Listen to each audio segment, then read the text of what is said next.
Hello, everyone, and welcome to Celebrating Cinema. If you haven't already, please make sure to subscribe and leave a review. If you enjoy these conversations, share with a friend. If you haven't checked out our recent interviews, we have a great interview with Bertrand Bonello, done by Hugo, and myself with Balogi. Hey. Whoa, that's so cool. Oh my God, big names, yo. Yeah. We're getting there. As always, I'm joined by Hugo, Hey, what's up? Kiriko, Hey, what's up? and Mike. Hi. This is Mike Gomez, who is going to be joining us to discuss acting, actors on acting. He's an actor himself, but we always like to start by asking, what have you watched recently? What have I watched? Last movie? I saw a movie yesterday. I saw Milk. Yeah, Oh, nice. Oh, The nice. Stephanie Gogh film. Yes. How was the experience of watching it? Yeah. I guess it was a bit, I felt isolated while I was watching that film. And I guess the reason is she does such a good job of isolating the character, even from the audience point of view, if we don't really understand or get to know what she's feeling Mm-hmm. as she's processing her grief. Yeah. Could you explain the plot just for anyone that hasn't seen it? That's a good question. I'm trying to figure out the plot still. Because it's quite simply a mother in the beginning of the film discovers she's going to birth a stillborn. And from then on, the family sort of does what they do to cope with this tragedy. The mother herself then begins to bottle, producing the breast milk that her body's still making, in search of a family who needs it. Wow. And as I'm hanging on to, okay, this is a way to cope with what's happened with her in the film, at the same time, there's a distance between do we understand her or is there a necessity to understand her, in as much as this really weird, peculiar, episode of I got to do something with my breast milk. Yeah. Yeah. As much as that having that breast milk connects her to her child. Kiriko, what have you seen? I've seen a lot of good stuff. I watched, in terms of new films, I watched La Quimera, which touched me so profoundly. I was like, it's really like a film that after watching it, you want to watch it immediately after again, because it has such a incredible attention to detail that I find so rare. And last week, I also saw a restoration that was done by the iFilm Institute of a 1919 film called The Dragon Painter, which is an American film, but a Japanese narrative with an almost entirely Japanese crew. Oh, really? And filmed, completely in the States and super Hollywood style, but it was like telenovela kind of vibey, and I understood the whole thing so easily from beginning to end, which, to me is maybe also kind of rare from films of that time. So it was beautiful. That's nice. Yeah. How about you, Hugo? Well, I saw the new film by Radu Jude, Do Not Expect Too Much from the End of the World. And he's one of my favorite contemporary filmmakers. He's a Romanian director who's so good at combining all of these seemingly desperate elements and making it this one huge essayistic, but also very personal and cynical, but also funny kind of journey through the hellscape of late capitalist Romania. And he's one of the most, I would say, astute, kind of intelligent filmmakers that really knows how to use all of these formats and ideas and put them into cinema as this kind of living, essayistic, breathing kind of work. So that was, for me, movie of the year material for sure. Nice. Yeah. And you, Elliot? Similar to you, I saw From Here to Eternity at the Eye. It's again a restoration, like a golden era Hollywood classic, and it's based or leads up to the Pearl Harbor attack. And it's got Burt Lancaster, and it's one of these sort of classic performances of a military man sort of trying to decide between love for a woman or for his army and country. But Harsh. yeah, but there's something about the writing in 1950s Hollywood that just it's so swift and on point all the time. And interesting, so shortly, basically after Pearl Harbor as well, right? Yeah, relatively steeped in everybody's memory. Yeah, interestingly, they don't necessarily focus on Pearl Harbor, but sort of more on the individual, so the soldier within the army and whether the army loves them for everything they're doing.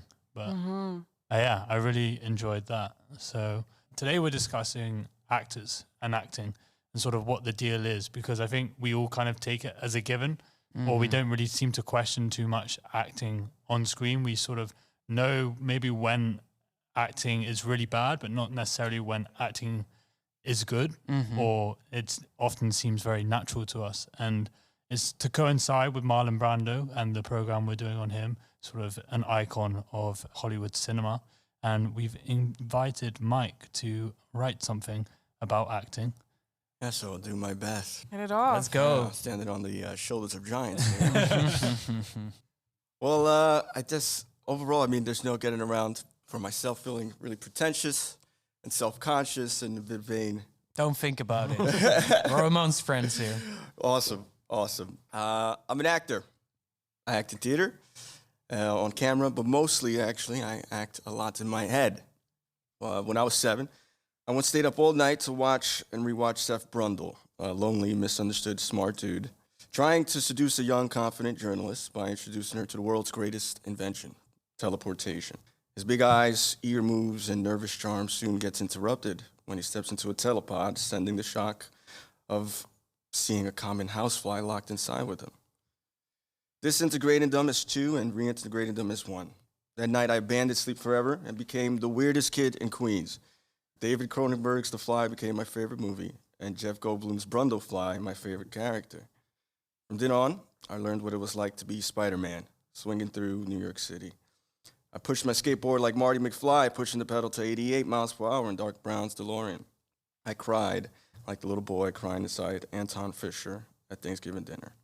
And I ran away as Simba when Mufasa took his last breath. I can't climb walls or travel back in time, but I can't connect with these dramas and adventures. They take me away from myself for a short while, and when I come back, I discover more of who I already am. An actor's work is literally play. Playing to believe the imagination of a story, to realize what can't be left to text and image alone. In our witness of this realization as an audience, we experience performance. There are many ways and techniques, rights and not quite rights, methods and tried truths in theatrical performance, classical or contemporary, devised and improvised. The coveted use of method acting to Meyerhold's biomechanics, kabuki theater and commedia dell'arte, German expressionism, and post-war modernism, Shakespeare, Stanislavski, Brecht, Adler, Meisner, Strasberg. Memory exercises to line repetitions, overdone rehearsals to cold single-take reads. Whatever the means of a performer, the process and work are masked under whom we meet as characters. Characters that leave us warm and estranged, reminding us to call our parents. Characters denying pain, revealing our underloved and bleeding parts. Characters stealing our hearts, making us blush in classroom daydreams. Characters falling over and over again, reaching out a hand to the losers we feel like sometimes. Characters struggling to keep it together. Characters we hold our breath for. Characters full of love and humor, inviting us to forgive and smile a bit more. Characters born in darkness. Characters we run and hide from. Characters that break our hearts and sour our eyes. Characters we cry for. Characters we cry with. Characters out of this world, reminding us to be human. Characters standing up for something. Characters so cool, so smooth, we imitate them in the bathroom mirror. Characters so natural, so subtle, we forget their characters at all. It's in all these characters we mostly see ourselves, and in all the actors who play them that mostly show us truth. Suspending disbelief for a couple of hours, we enjoy the elaborate lies movies tell us to experience truth in imaginary circumstances. In these stories, we realize the importance of our big, tiny, boring, and fantastic lives, given the crazy job of communicating who we all are to what Sir Laurence Olivier once said, silly, masochistic exhibitionists, or simply said, actors. One of the most celebrated actors of all time, if not the most, for curating such a variety of lives in these characters is Marlon Brando. Honoring his 100th birthday, this episode of Celebrating Cinema gives a nod to the art of acting, and more than the actors who play them, let's highlight some on-screen characters that have made the whole dang fuss of movie making worthwhile. Wow, so good. Just sweet love letter. Yeah. Oh, I got it done. Nice. How was that writing for you? Yeah, it was quite hard because it's such a big thing, and not just, I guess, personally, my relationship with acting, but what is it? How do we approach it? And for me, it always comes from a place of movies, as far as that's what got me into acting. That's what I love. And what do we say about the actors or about what we witnessed them performing? Well, I have one more question for you because, at the beginning of the cold open, you mentioned all these early inspirations, right? All these characters that made you fantasize and play act as a kid. But can you maybe give us some insight on some of the characters and also the actors behind the characters that are a driving force of inspiration for you right now as a professional? Oh, yeah. Wow. Also a very big question. Yeah. I think a lot of the ones that I fell in love with as a kid still hold true. Jeff Goldblum, for sure.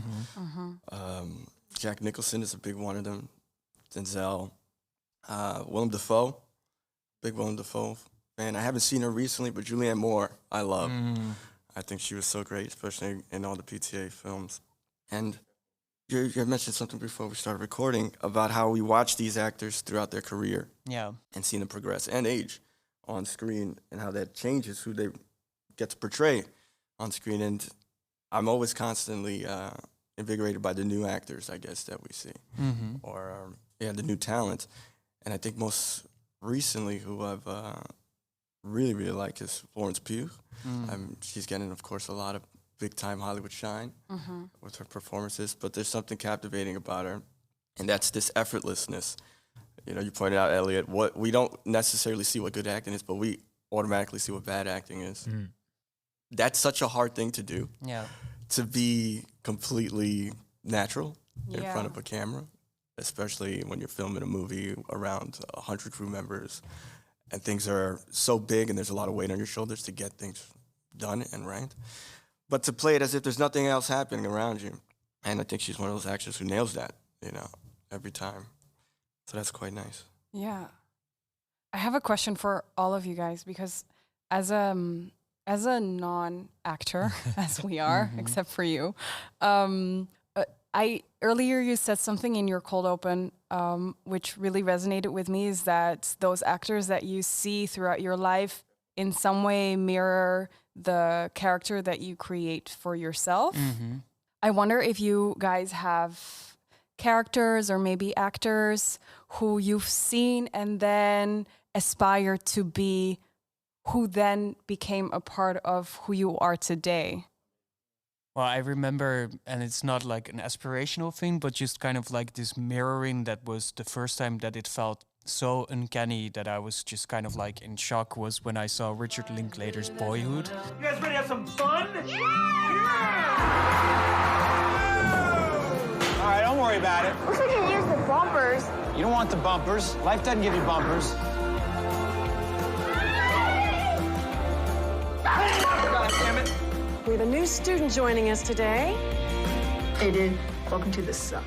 But that's also because, like, my parents were divorced, and this is a film that takes place over a decade, and protagonist of Boyhood, his parents go through a divorce, and then you see that kind of like long winding journey of his adolescence, and that coincided exactly with me becoming of like a young adult age. So it was, I guess, the most uncannily one-on-one. And then Linklater in his films also has this totally naturalistic portrayal of his characters that also has this like lived-in effortlessness that you almost forget, like you said in your cold open, that they're characters at all. So that was the first time where I was like, really, what the fuck? And then I think, strangely enough, the other one definitely was Elijah Wood as Frodo Baggins. That was kind of like... Hell yeah. That's cute! As a young boy, that was like, I mean, what was it? It was like 2001, I think, when Fellowship of the Ring got released. So I was like 8. And then you see this, like, he's not a kid, he's an adult in those films, but the world treats him as a kid. And then you're like, Jesus, man, that's like the weight of the world also on his shoulders. That was aspirational, actually. Like, I remember always this line where, like, they say, like, even the smallest or least significant person can change the course of the world. And when you're an 8-year-old boy, you're like, holy fuck. And the way that like Elijah does internalizes all of these things, I think that one was probably the most formative movie role I've ever seen in my life. Profound. Yeah. Wow. Yeah. You, Kiriko? I still need to think. Okay. Well, I think for me, as a child, and I think more so as a teenager, I think I had a very conflicted relationship with my being Asianness, or because I'm half Japanese. So I think I reflected my own persona to the Asians that I saw on screen, and then primarily to Asian women who sort of found strength or sort of like a sense of savage in who they were. So the first people who come to mind are Lucy Liu in Charlie's Angels and Gogo Yubari in Kill Bill. Gogo, I know you feel you must protect your mistress, but I beg you, walk away. I had a poster of her hanging in my That's cool. in my bedroom. Yeah. Well, not very, because she's cool, but she's also kind of horrible and heartless. But yeah, I guess that's what you look for as a teen, or at least I do. Yeah, I would imagine you were a badass teen. If she Not was one of your necessarily. heroes. No, I was trying to But be. it's like what you said. You want to imagine yourself that Yeah. you can be a badass teen, Exactly. but most teens actually are not. Yeah. They're all fair kind enough. of. You try to be. I think mine is probably similar to you in that also I'm half Indian, and Dev Patel in Slumdog Millionaire. Welcome to Who Wants to Be a Millionaire? On the world's biggest game show, how does a boy from the slums know all the answers? Are you nervous? Am I nervous? Oh, yes. While I didn't really necessarily have a similarity to him, I think just seeing someone that looked similar to me or someone that I was familiar with do look so cool on screen, to me at least, I think really impacted me and sort of made me, I don't know, I guess wanted to aspire to come across like him, I guess. There's like a saying in the Indian community now that you can either be a doctor, a lawyer, or Dev Patel. Dev Patel. So Have you seen his new film, by the way? No, that he I directed really want to already? see it. Yeah, Monkey Man. Yeah. Have you? No, I haven't, No. but it's so interesting. Yeah. Speaking of actors and how they want to be, portrayed, that sometimes they have to take the initiative in their own hands and make the film that they want to star in because they're not getting the roles. Yeah. It is interesting, though, that, all of us then immediately go towards the representation of a bit of ourselves, even on the most, let's say, seemingly essential or basic aspect of ourselves, the way that we look, our kind of like origins, our background and stuff. But then maybe if we can go one step deeper, what are some of the characters that maybe less resemble yourself but still capture something essential that you are like touched by or something? So I can go immediately because I think of instantly Bicycle Thieves by Vittorio De Sica. And it's actually the kid, Bruno, and he must be no more than 6 or 8. And this kid never acted in anything since that. But yet he was able to convey so much pain, but yet trying to be older than he was to support his family, because so the film's about his father who loses his bike and it stops him from working. And it's all about this kid carrying a pain in him that he knows what his father's lost, but still trying to be strong enough for him or to try and help him in some way, where I guess that resonates with the sense of you're growing up sooner than you expect to feel. And also the kid in Cinema Paradiso as well. There's something about young Italian actors that really gets to me. Really resonates with me. These Italians, they get you every time. It's like, but neorealism is a cheat in that sense. It's like the cheat codes to come in, like lurching towards your heart because it's so direct. What about you, Mike? Yeah, I really resonate with what you just said. These like kids or people put in a position where they have to take on more responsibility than they should. And my mind goes to What's Eating Gilbert Grape. Pandora. It's a town where nothing much ever happens. This is where I live with my family. Doctor said we'd be lucky if Arnie lived to be 10. I could go at any time. Arnie, don't be rude. Some days you want him to live. I kill him, Gilbert. I know, buddy. Okay, son, come down now. Bye. Some days you don't. When is this gonna stop? And then there's Mama. That's my mom in there. If nothing ever happens here, It's those lobsters, isn't it? why does it always happen to me? And Johnny Depp in that movie, Oh. he plays such a, a very soft-spoken, keeping the pain of what's happening in his family and being the outcast in the town inside while carrying the burden of making sure that everybody's going to be okay at the end of the day. And his performance was really strong. And he's one of those actors, I think, for me, that witnessing him at such an young age, I immediately was like, I got to be this guy. Yeah. I got to be him. And of course, as his career progressed, he started taking on these heavily, fictional character kind of roles. He wanted to break away from that whole Hollywood leading man kind of image that he had. I guess it's those characters that have experienced or are very close to a loss of a really personal relationship in their lives. And then you kind of are witnessing their journey afterwards. The actors or the characters? I would say the characters. And it's funny because, we have, typecast. Everyone gets typecast in some way. And we tend to view the best of actors as someone you can't put in a box because they tend to be chameleons and can become anybody. We can't see who they are as a person in their role. I think, and maybe this is me as an actor speaking, that's impossible. You cannot not be you, and no matter what you do. The same way in which we kind of imitate the characters or the actors, we have a big impact on us. It's vice versa. We can't help but put in to whatever character an actor a bit of ourselves, because it's not coming from anywhere else. It's coming from you. Mm-hmm.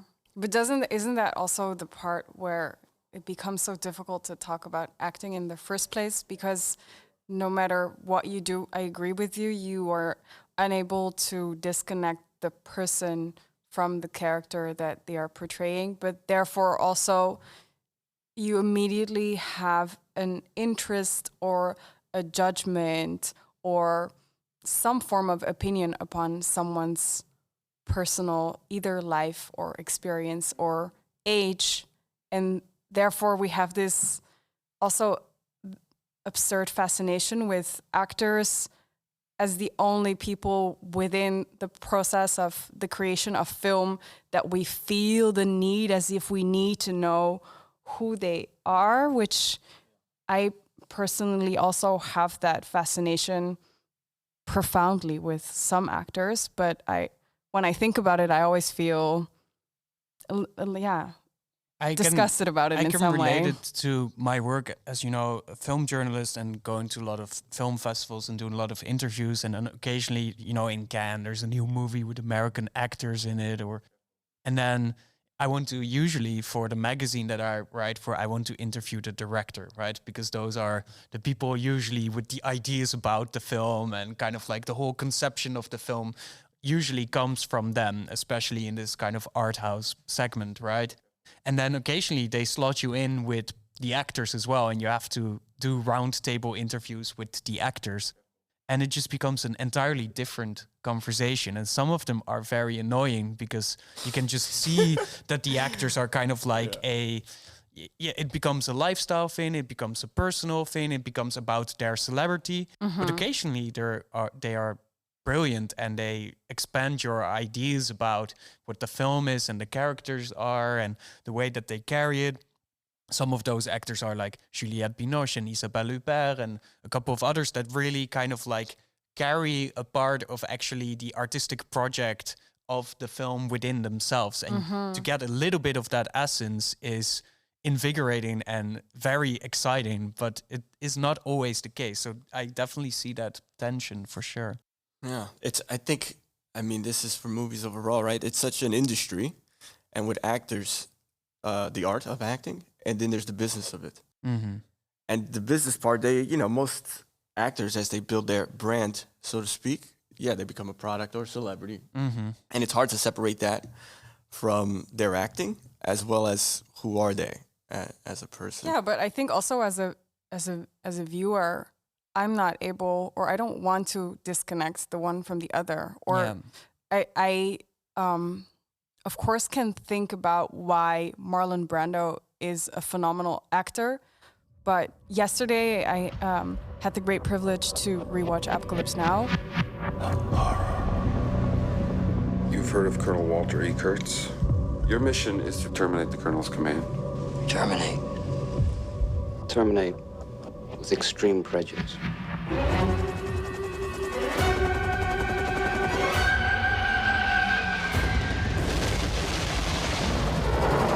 I love the smell of napalm in the morning. And, knowing that I was going to talk about him today, I was sort of like focusing on his acting presence within that film, which is like relatively brief, and it's also not giving that much, but still somehow I'm like so impressed the moment he gets on the screen. And then I thought a huge part of this is because I just find this man so beautiful and fascinating. Like I cannot not find him gorgeous when I look at him in a film, and that means so much to me as a viewer as well. And also, the idea that I know him in some way or another, or that I'm so familiar with the contours of his face or something. It's kind of disgusting, but and also why I love it. That film is entirely about the contours of his face as well. Exactly, so it actually yeah. indulges you in it as well. It invites you to explore every aspect of his face, which is very beautifully done. Yeah. Should we explain a bit about why Marlon Brando is so famous? Because maybe there are, or so well regarded for his acting, because I'm sure there, like with our film club we found out that a lot of people haven't seen 2001 A Space Odyssey. I'm also sure there are people listening that may never have watched The Godfather or Apocalypse Now or On the Waterfront. You don't understand. I could have had class. I could have been a contender. I could have been somebody instead of a bum, which is what I am. Let's face it. Does someone want to sort of explain what makes Marlon Brando so captivating? Do you want to take a crack at that? I'm going to try, man. I'm going to try. What makes him so captivating? I guess, he's such a big influence on many of, I want to say, what new Hollywood actors are, and that's like, from the mid-'60s onward, and how these young generation of actors and directors came in and really changed the Hollywood system as far as what kind of movies were being produced. And everything leaned into more realistic, natural, and real stories anchored in, let's say, what Marlon Brando brought to the screen was a loss of self-consciousness, right? I think before that, a lot of actors appeared in films, and it was very theatrical. It was almost as if they were still on stage with exaggerated expressions and very static sort of movements. Whereas he embodies the behavior of somebody who is not in front of a camera, somebody who's really in that place. And that, I think, really inspired a lot of actors, even myself included, because it's like, that's who I want to be. I just want to be as me as possible in performance, in as much as I'm hiding behind a character. And to your point, Kariko, I think he has such a charisma and energy, and maybe it's because of the way he performs, that you just want to see more and you want to know more. I think additionally, it's like that energy and that charisma, you always feel that it is dangerous as well. I have that with him a lot, and it's like, and then that gets fused with the off-screen, individual, the celebrity, the man, but also with the characters that he portrays on screen. It's like alluring, but you know that it can be a deadly trap as well. And I think that kind of like, cinema always is about this like dichotomy between being mobile and immobile, about sitting still but being drawn into something, right? And feeling that you're getting drawn into something that is dangerous is one of the biggest pleasures of watching films. And I think somehow he was the perfect embodiment of that or something. Yeah, I know what you mean. His silence, right, spoke 1,000 words, so to speak. And that's powerful. Yeah, he's a powerful person to look at. Yeah. I also think often the best actors are the ones that have less to say, but more in just how they carry themselves on screen. But would you say that he has ever played a role in which he was a character who did not embody this beautiful danger? Did he ever get the chance? Yeah, that's a very good question. Because maybe it's also the way he's then casted, He started his career off in that way, and then people understood that it worked and that that's something that we want to see. But maybe, do you think he's also, in that sense, curating the characters he wants to play because he sees himself only in certain characters rather than... Or he's only asked by directors for that? Yeah. Well, I know this story of him on the set of The Score, I think, which is... Who else does that star? Ed Norton, right? Yeah, exactly. And this is like 2001, so this is like late stage Brando, and he's like this megalomaniac, character off screen as well. And he was actually kind of like taken over the entire directing job of the film because he had his ideas of how he wanted to be directed when he was acting. So, for instance, he wanted a particular kind of close-up on his face, and the stories go that he would just then come on set without any pants on so that there wouldn't be a wide shot of him, so that it would be a close-up on his face, because then the filmmakers didn't have a choice, of how to show him. So definitely, I think this powerful, commanding thing is, I think, like in his case, a thing that he co-opted. And I've once seen, forgive me for being vague, but I've once seen a documentary about Marlon Brando that uses all of these kind of like voice diary clips that he had. Yeah. And you get a really interesting insight in this paranoid, tortured mind a lot as well. So I don't know, like he's like the other Greys, often quite problematic figures. Yeah, I think it's you cannot separate it. I think there's a way that he viewed himself as an actor, as a person, that he put into his work, as well as how everybody else saw him and wanted him for certain things and certain roles. You can't, again, it's almost impossible to separate the person. We can't, in this documentary that you mentioned,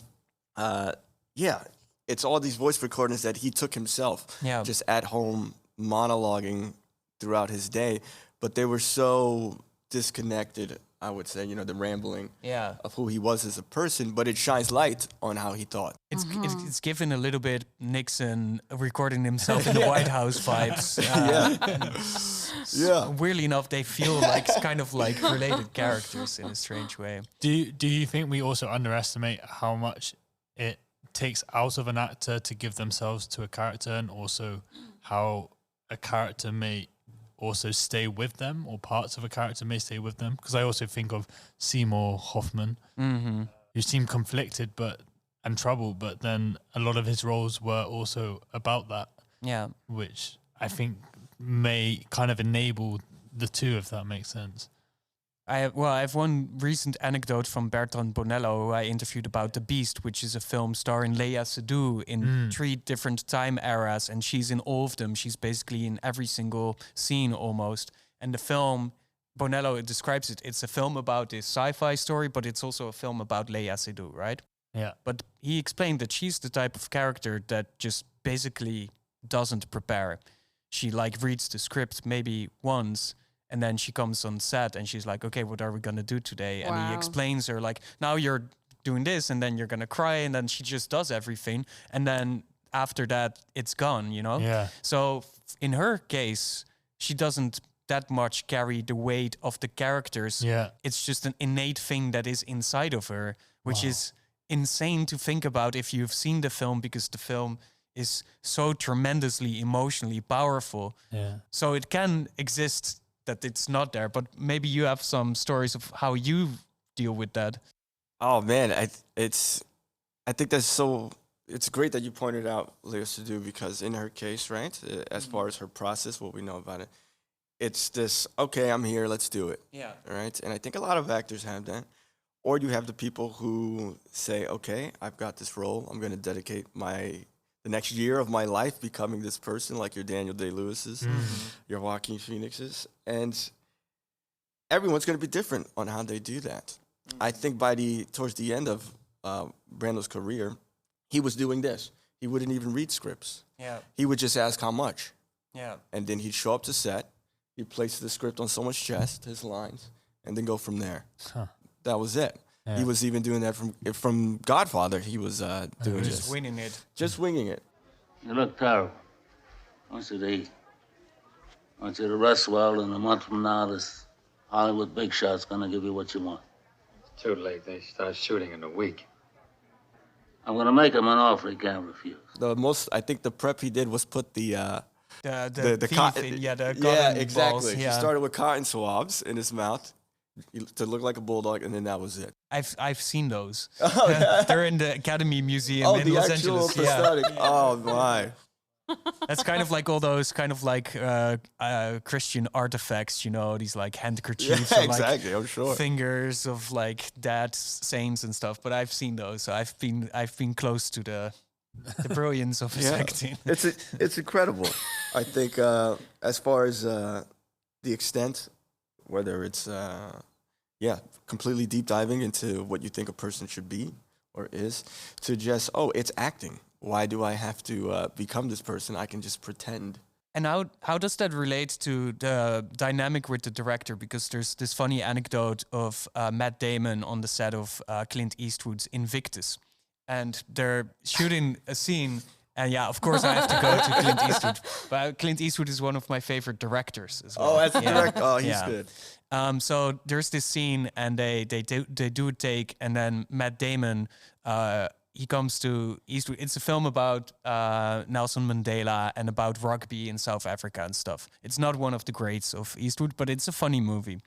And then Matt Damon comes to Eastwood after they do the take, and he's like, "Oh, Mr. Eastwood, can we do another one? I think I can do it a bit better." And then Eastwood pats him on the shoulder, and he's like, "Why would you waste everybody's time, son?" Next shot.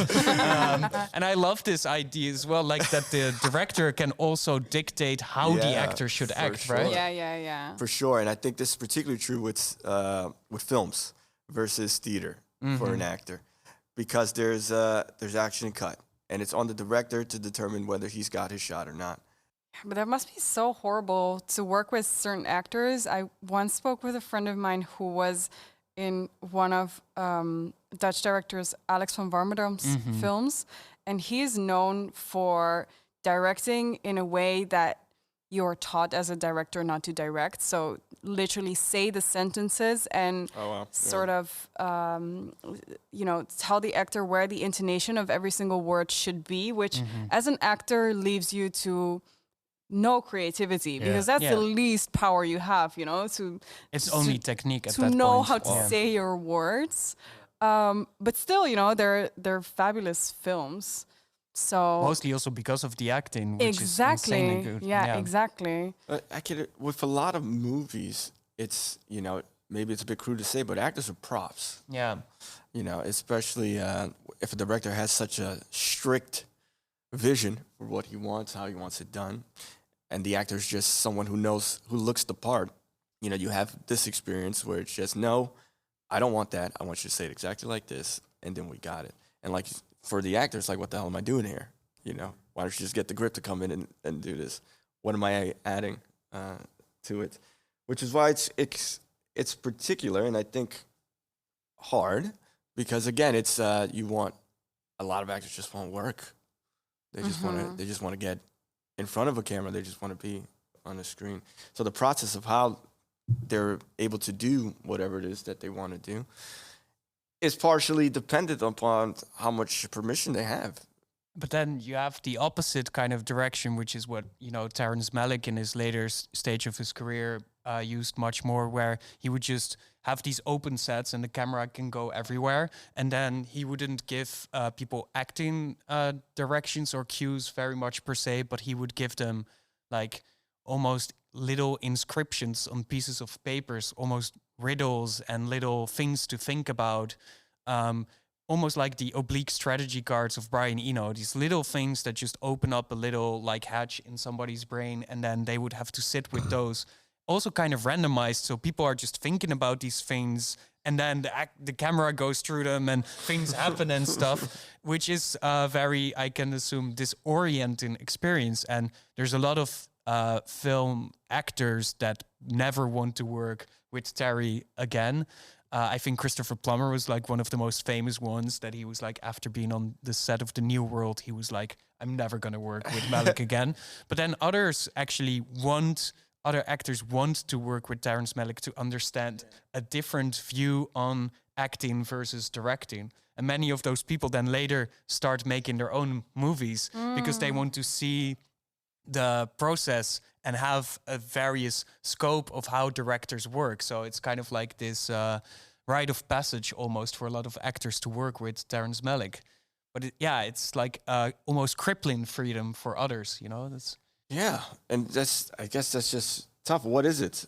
You know, a part of the whole experience of I get this chance to work with this director. I've heard terrible things about him. I'm not going to do it. Versus, oh man, this guy's so innovative. I've never approached my work like this before. I want to try it, kind of thing. What is for you the allure to act? Why do you love it? Well, who says I love it? Well, why do you do it? Why do I do it? Yeah, what's your deal, man? What's your deal, man? Yeah, I ask myself that all the time. I think partially it's because the time I get to be with myself when I'm not, I guess, performing. A big part of it, I guess, has to do with who I am as a person. I'm very introverted and I overthink things. And in this way, when I get an opportunity to perform, whatever that character might be, it allows me to, I guess, go into this internal space where I can find something that I haven't seen before in myself. It's a challenge.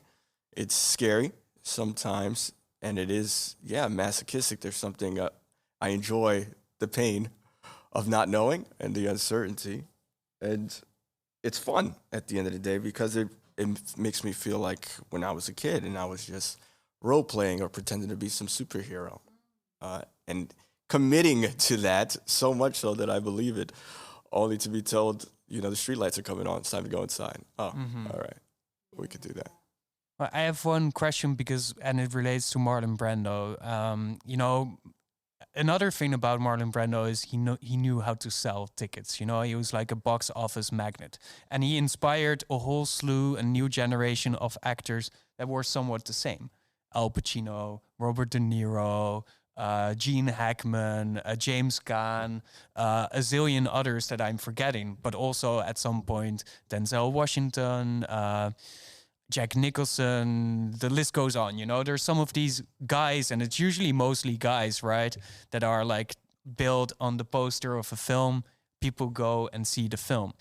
In the last 10 years or so, there's been a lot of articles about the death of the conventional movie star coinciding with the death of kind of like the big original mainstream blockbuster productions. Brad Pitt is not a huge bankable star as he used to be. Johnny Depp isn't either, Are there still thespian actors in cinema that can sell out movie screenings just for the virtue of showing up? Or is that also like a dying thing? But is it true that actors are not able to carry the box office? Well, many journalists write about okay. it. It's like I'm asking the question because of what we think of it. I think it's maybe evolved, or maybe evolved's the wrong word, but changed into something I personally don't like, where it's more influencer based, in the sense that Zendaya and Timothée Chalamet, they're actors,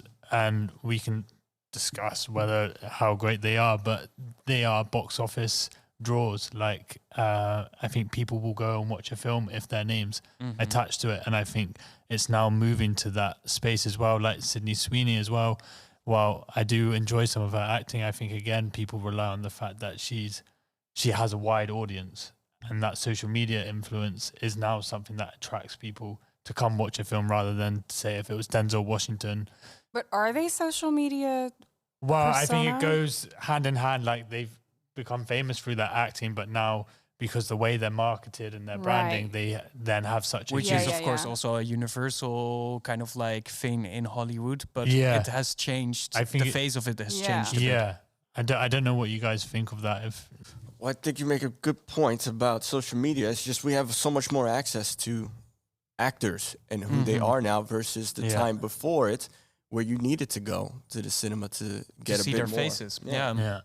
Yeah. And the movie stars are changing. It's not what it used to be at all, right? Maybe I'll go see a Timothée Chalamet film, right? What Dune was just released, and it's big. The biggest sort of A-listers on this movie. But I probably am going to go see that because I want to see Josh Brolin. You know, I want to see Javier Bardem. And these are still big movie stars for me, right? Because maybe their legacies, right? They've had such... they have had already the chance to prove how big of a star they are, for sure. or something like... For sure. And the movies that they've been in have not only been probably box office hits, but also very good. And I think the quality of the films as well, and not just the quality of the acting, adds to the whole of, I need to see this person. Who is an actor that you, if that actor plays in a film, you will definitely go see it? Like, wait, well, I have one funny anecdote that I wanted to share. It's not the actor for me, but I think the reason that I ask this question is because it also ties into a kind of like segmentation of the audience, purposed audience of a film. And I program a small cinema in a municipal theater in IJmuiden, which is like the harbor city outside of Amsterdam. And our main audience is basically elderly people, you know, they're like 60-somethings. And we can show a new film with younger actors and people don't necessarily come to it. But we recently screened a film starring Anthony Hopkins. Forgive me for forgetting the name, but it's this film where Anthony Hopkins, he saved a lot of people during the Holocaust, and they kind of like surprise him with a lot of the survivors that he saved, and they have this thing, and it's kind of like it's a very geriatric World War II remembrance movie starring a very old Anthony Hopkins. And it was a box office smash. Really? Like, people come from all over town to watch that movie. Suddenly there's like 200 people on a Tuesday afternoon watching a film starring Anthony Hopkins. And I was like, this is one of the last guys I think that can draw in that audience for that generation. And I was kind of like very surprised by that, but also like pleasantly surprised. But it's still this kind of weird realization. Like, he can still do that. That's insane. It's one of the most successful films we ever screened. Wow. And I think it's only by virtue of it being Anthony Hopkins on the bill. Because I think of other, like Leonardo DiCaprio, I don't know if now people would still go. Ryan Gosling, maybe. But then he made, what's that film, The Stuntman? Stuntman, yeah. Yeah, but the only person that maybe comes to mind is Joaquin Phoenix. Yeah, just because, that's what I was thinking about. Yeah, just because, you know, he perhaps will take on different roles. But most of them do have that Brando allure of beauty and danger. Sure. That's funny. Yeah. And it's a lot of like, most of those, you know, like with my dad, you know, when I would watch movies with him, it was all the tough guy movies, you know. We would only watch Pacino movies, Eastwood movies, De Niro movies. Like, that's why Heat... Let's go. That's why Heat is still one of the greatest movies ever made. Yes. Because it's Al Pacino and Robert De Niro in the same fucking shot. Absolutely. Absolutely. And that was such a moment of cinema. Yeah, for sure. Right? Like, bringing these two heavy hitters together, heavyweights in acting. It's lightning in a bottle, you know. That's what it sometimes is. Yeah. Is there an actor you would go see just for their name? No, I think for me, Robert Pattinson. Yeah. Just because it ticks all my boxes of the things that I love. So I originally fell in love with him because he was beautiful. Shout out Twilight. Shout out to Twilight. You can listen to our Twilight episodes. But then from there on, I don't know. I think he tried to follow a same path that I try to follow in life. So I feel very like related to him in the sense that it becomes personal or something. No, he